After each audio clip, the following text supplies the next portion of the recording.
I'm Shwa, and you are listening to Light Up with Shwa, a weekly podcast to open our hearts and minds on a journey with me.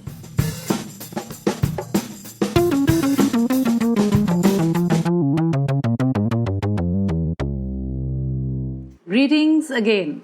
This is part 2 with Margaret. I hope you have watched part 1 with Margaret Bullitt-Jonas.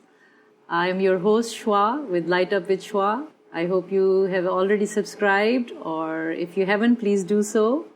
lightupwithshwa.com is my website, so please do visit and let me know what you think about our interviews and all the related information. So here we go again with Margaret. Margaret, please introduce yourself again a little, and Sure. There we'll go from there. Let's keep going. Yeah. I'm Margaret Bullitt-Jonas. I serve as Missioner for Creation Care for the Episcopal Diocese of Western Massachusetts. And your website. And for the Massachusetts Conference, the United Church of Christ, and I maintain a website which is called revivingcreation.org. Okay, thank you.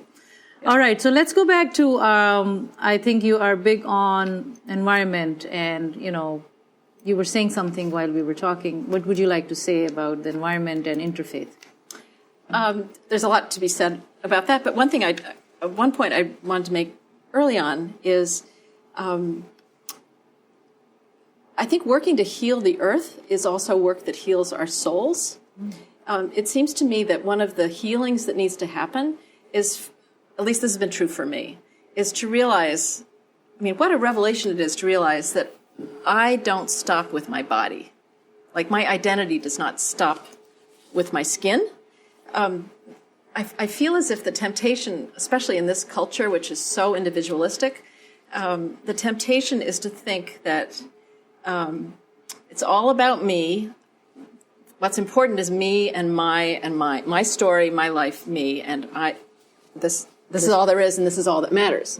And the big discovery, which I think we open to as we deepen our practice of prayer, as we learn to pay attention, is that the other is real. The other person I'm with is real. And not only the other person, but actually all beings.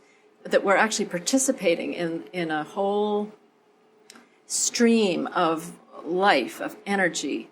I was just reminded last week of something I was reading, that actually we have communities inside us, like we have communities of beings inside our guts, in our eyes, that we're actually composed of communities, and we belong to larger communities. I find that fascinating, and I feel like, because here we are in this climate crisis where if we keep on our present track, we're going to push average worldwide temperature up 4 degrees, almost 4 degrees centigrade by the end of this century. That is not a livable planet. That is not a governable planet.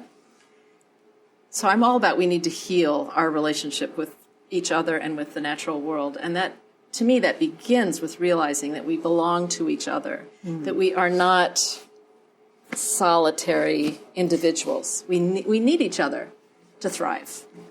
Right. I think that's what it is. Yes, you are yourself. Yes. But you're not only that. Yes. Amen. That's right. That's right. Yeah. Thank you for that. I think that's a good differentiation, and it's important for us to know that. Yeah. So basically, you're getting more aware of yourself, and we all, as a community of human community, we should be more conscious and aware. Because when you said, there's so many communities lying in us, not everybody knows that, right? People who are in collective societies live, in communities and are realizing, they still do. The community I come from, or the country, or my parents were from, are very collectivist. Everything is affected, and everything has an effect on one another. You're not by yourself. Yes. And that idea is foreign. Yeah. In many of the nations and worlds outside this So world. the challenge of finding some balance of honoring the individual, cherishing our solitude, our particularity, and honoring our interconnection, our interbeing. But I think we keep reinventing things. I think this was there the faith and the tradition I come from, it does have that you're an individual. Yeah. From the scripture to the, poetry and everything does say that we are individuals, but in a collectivist way. We are connected. Yeah. We do have to regard our individuality, but not so much as we in the West have become. Right. Yeah. And also to realize that our connectedness extends not just to my family yes. or my tribe, people who are like me, because there's big temptation these days yes. to divide into tribes. Yes. My community and kinship extends to the natural world as well. Yes. And so I'm often encouraging people to, if they don't already have a conscious relationship with the natural world, to begin to explore it. What do you mean by that? Like explain it a little more. So I grew up thinking of nature as a backdrop to the really interesting event, which was human life, human drama. Like nature is just kind of, it's like it's a stage, we're in a stage set. The real drama is what human beings are doing, saying to each other, thinking about each other, having opinions about each other. And nature is just kind of this painted scenes in the backdrop, or nature is something to be exploited and used. So talk about consumed. like how do you connect to the nature? Like what you're saying that we should be doing what? Like how do you make a relationship with nature? One thing is just to go outdoors. I read somewhere that the average American spends something like 6% of a typical day outdoors, and that includes time spent in a car.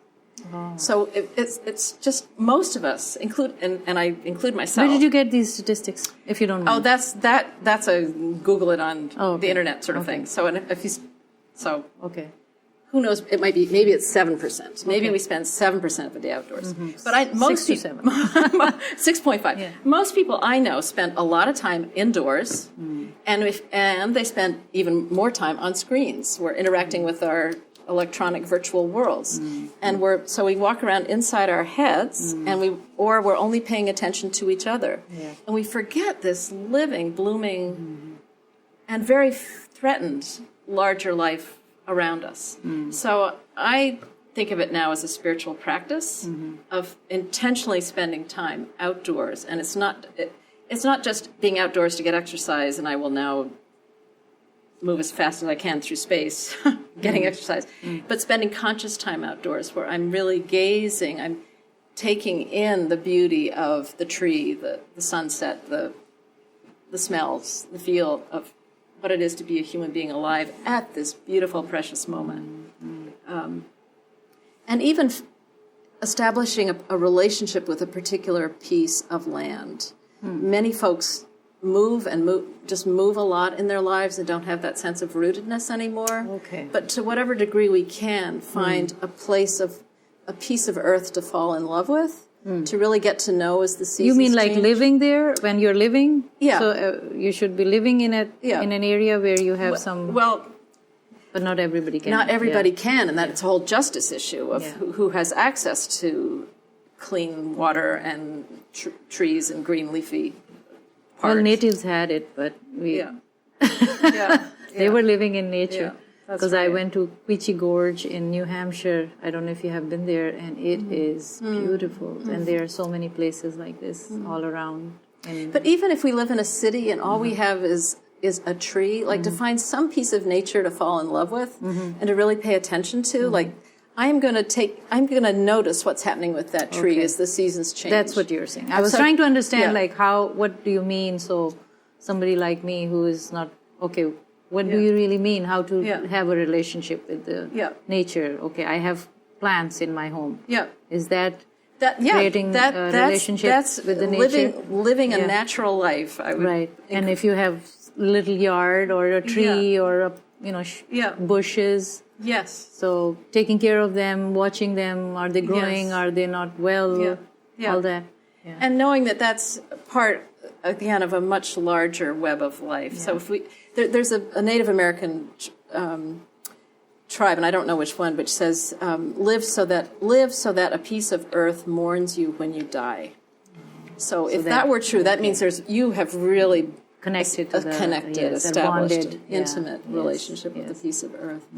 I think that's very healing to the psyche. Yeah. And for me, it was falling in love with a piece of earth in Ashfield in western Massachusetts. And I remember it's just beaver pond. It's nothing fancy. It's beaver ponds and a field and some woodlands.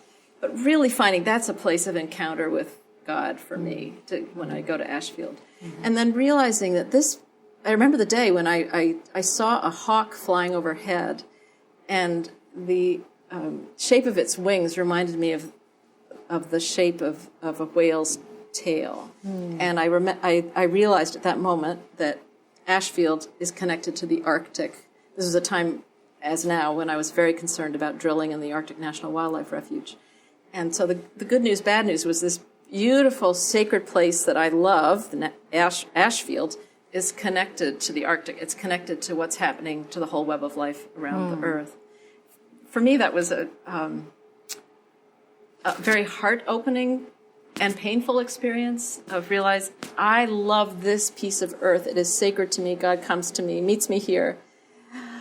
And it's part of the whole earth, which itself is as I imagine, is an icon of God and is revealing God to us and is also being wounded. Do you think God is here at this time? In our conversation? Yeah. Absolutely. Okay. Even though we don't have a window.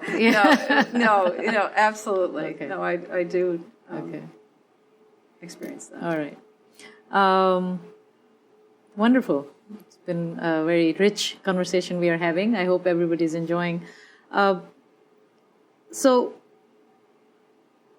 let's talk a little about you. And we have been talking through you about your environment, how you are passionate about it. And we can find your initiatives on your website. If you're doing something and you're talking, I did see your calendar and all, and mostly you educate people about what's happening. I travel around, I preach, I lead retreats. I'm very interested in spiritual resilience, in how to help people in the face of the climate crisis. So many people if they do start paying attention, once they do start paying attention to what's happening to the earth, people tend to either go into collapsing into despair, like it's too late, and I'm too small, what can I do, I'm only one person, or they go into panic mode of just kind of chaotic frenzy of activity and then burnout. So I'm trying to help people find that kind of sweet spot of how do we face clearly into the potential catastrophe that we're looking at and see it clearly and tap into our reserves of courage and hope. So that gives me so you're connected with science then, right? Oh, yes. And you're listening and watching. Thank you, scientists, for the work you do. What are you doing? Yes. So that then you would know, right? You're not a scientist yourself. I'm not a scientist. You're not researching yourself. I don't ask myself to do the science. That's not what I do. So you are listening to the scientists. Yes. Who are putting the data or the information out there that how our Earth is doing, right? Exactly. So you're connected to that. Yes. And you're bringing science into your community or your preaching. Very much. And I'm actually very interested in what would happen if scientists and faith leaders came together. Yes. So the scientists are giving us the facts about the urgency of addressing climate change. And the faith leaders and faith communities can speak to the morality, the ethics, the spirituality of the crisis, saying, for instance, what is our moral responsibility to future generations? Are we not responsible? So are they doing it already? So it's starting to happen. Process? I'm very excited. Last year, the Archdiocese of Boston, the Roman Catholic community, Cardinal Sean O'Malley, convened a gathering of scientists and faith leaders of different traditions to come together and discuss forming a possible coalition of scientists and faith leaders to address the climate emergency as a scientific emergency and a moral emergency. So, can you tell me which faiths were there? All Abrahamic faiths were there, or only the Christian faiths? If you go to my website, is it there? I wrote a blog post about it. Okay, so we can find it there. Okay. Yeah. And the title. Because I'm interested in that. Oh, very good. I would like to know what's going on here. So, for example, down on Cape Cod, there's some wonderful people are really working on bringing together faith communities around addressing the climate crisis. So in November, I'll be speaking with a scientist and the two, Philip Duffy from the Woods Hole Research Center. The two of us will be. It's like, and I take great hope from that because I think scientists have done their job. They've made it very clear. They've been speaking with increasing alarm. Yeah, but there has to be a connect, as you said. And I think the rest of us need to. I think one reason we don't act is because we feel overwhelmed emotionally. Like I don't know what to do, or this is too. It's and too I think hard for me. That's a good point that you're trying to balance that out. And so I guess you must need more people to do that, right? You can't take care of the whole. Right. Yeah. The more, the better. Yeah. Yeah. Okay. Yeah. And I do see a growing movement. Worldwide. Yeah. That's good. All right. So let's get to some of the other questions before we again, continue with our rich conversation. I think we are having really good time here. But I do want to ask a little bit about you. Like, what do you like about yourself? And I don't know if I have asked you that. I know that I asked what your son likes. But all right. What do you like about yourself? Well, that's a question that makes one thing what you like about yourself and one thing you would like to change. Okay. Boy, I get self-conscious when I have to think about what I. So let's talk about something you want to change. Is that easier? Something I want to change. I'm working on. I have a wonderful marriage. I'm married to this wonderful human being. We've been married since. Well, we've been together for I don't know how long. 30 plus years. Oh wow! Bless you. And we're anyway. I would like to. I'm working on allowing him to be other than me. So, for example, he likes to handle the sink differently than I like to handle the sink. And now, actually, I honestly believe between you and me that my way is the right way to handle the sink, but he thinks his way is the right way. Oh. So I'm working on, even after 30 plus years, I'm working on just letting it be, that's how he likes to do it. So let him do it. And and he wants me to do it differently, and because I love him, I'm working on, I'll do it the way you like to do it. Oh, so interesting. We're still working on that negotiating. Okay. Yeah. Okay. There's a philosopher I was just reading this morning named Iris Murdoch who talks about the great challenge in being human is to realize that other people are real.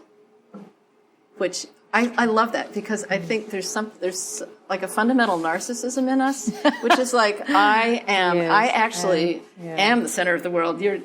You may think you are, but I am the center. And so it's like how to keep overcoming that illusion. That's true. So marriage is a great arena for overcoming that illusion. That's true. And if your partner is, telling you, that illusion really breaks down, right? There you go. Yeah. Okay. What's the value of gratitude in your life? Oh, I think the practice of gratitude is... it's so helpful. It's so essential. It's like a key to opening a door. Mm-hmm. I've heard it said that gratitude is the wellspring of religion, of all religions, and that if the only prayer we had was to say thank you, that would be prayer enough. So I do find, when I find myself getting into a negative place where I hear myself complaining or criticizing, I try to notice that, and then is there one way to work with that? It's helpful to notice if there's some data that needs attention, but also to see if it's about turning my heart toward what a gift to be alive, what a gift to still be able to walk, what a gift to be able to see, what a gift to have a bit of life left and to have people to love and work to do that I care about. I mean, there's so much to be grateful for. Thank you. And I'm grateful that you're here. I'm grateful for who you are in the world. Thank you. Honestly. Do you believe in the afterlife? I do, And I'm agnostic in the sense of like, I have no idea what it's like. Yeah. But I do feel, I do feel very clearly that my consciousness, like if this is my consciousness, there is a whole world beyond it. That, I mean, I'm only aware of this much. I can only see certain colors on the spectrum of color. I can only hear certain sounds on the range of sounds. I mean, whales can hear things that I can't hear. So I have the same sense around time and space. There is more than we know. And we had a daughter who died at birth 24 years ago.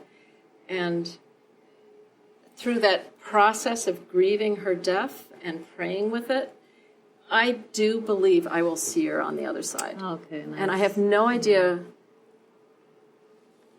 what she'll look like. Yeah. I have no idea. I have no Do you idea. think like she will be grown up or I not? have And no. yeah, It's yeah. like one of those. Right, I don't know, but I just know I will see Rebecca, her. and Rebecca will be there to meet me. You named her, and I want to acknowledge her, in your life, that she was there, and we didn't talk much about it, but as much as I wanted to, and maybe we can a little, if you want to say anything else about her. And I'm sure, I hope you will meet her. Thank you. No, I actually feel confident I will. She died shortly after birth. She was fine. Okay.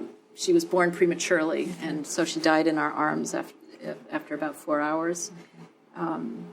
And that loss was the biggest loss I've ever experienced. And so have you healed from it?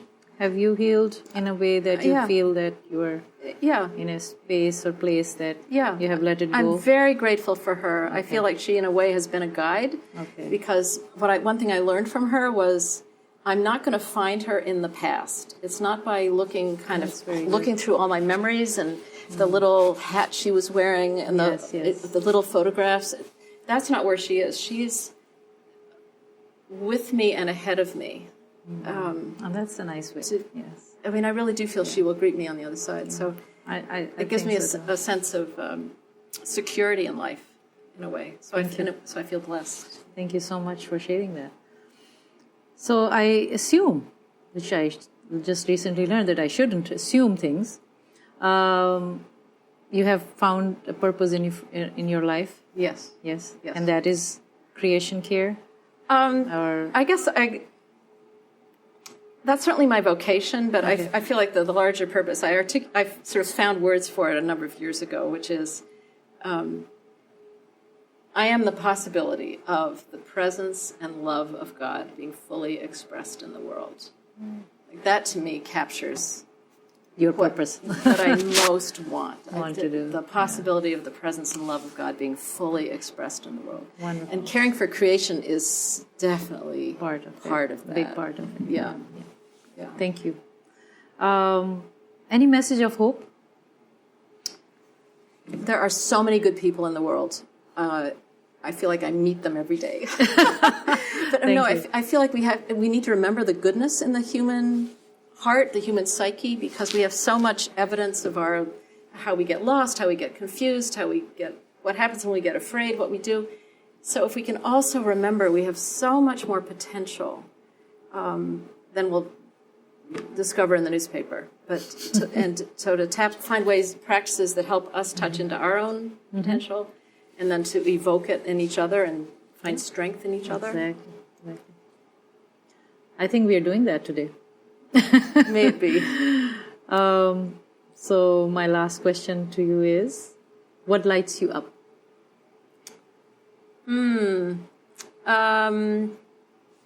Well, probably in relation to what I just said, whenever I see people facing what's hard and then finding the courage and strength to address what needs to be addressed.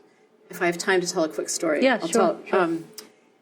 Maybe 3-4 weeks ago, I was in a place of just one of those places of despair about the earth, feeling that, just all the negative. It's too late. It's hopeless.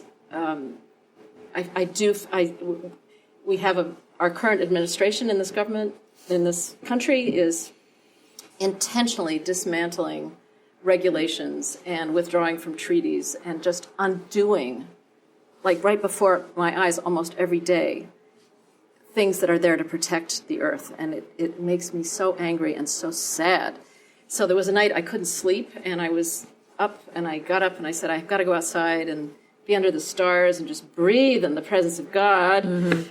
And then I thought, well, I think I'll just check my email. So I take my cell phone and, in my state of sort of depression, despair, looking at and I have an email from a priest I met last year in Canada when I was speaking in Vancouver. She was sending out the email saying, tomorrow I go before the judge.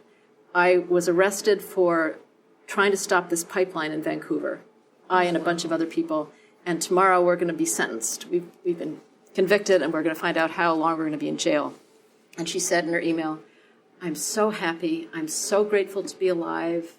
I love my life. I love the people I'm with. I know that I'm giving myself to a beautiful purpose. And reading this, I could feel my energy grow. And I felt like I really have a choice. And it's really a daily choice, sometimes an hourly choice. I can either go into despair, hopelessness, resentment, bitterness, anger, or I can go into that energy field of gratitude and courage, and I am going to give myself, and it's a path of joy. I'm going to give myself to trying to express the love and presence and power of God as best I can with other people, and that's a happy place to be. I have no idea if we're going to be successful. Like, I don't know if these efforts, I don't know if we're going to keep the average global temperature down to a level that human beings can sustain life. Yeah. But I know there's no better way I can spend my life than to be part of that movement. Thank you so much. That was wonderful. Thank you. Thank you. And I hope you enjoyed, my audience, this segment with Margaret. It was wonderful, rich conversation. I hope you have subscribed to our channel. This is part 2, and you have 2 parts with Margaret. So I hope you will share, rate, and review. Thank you.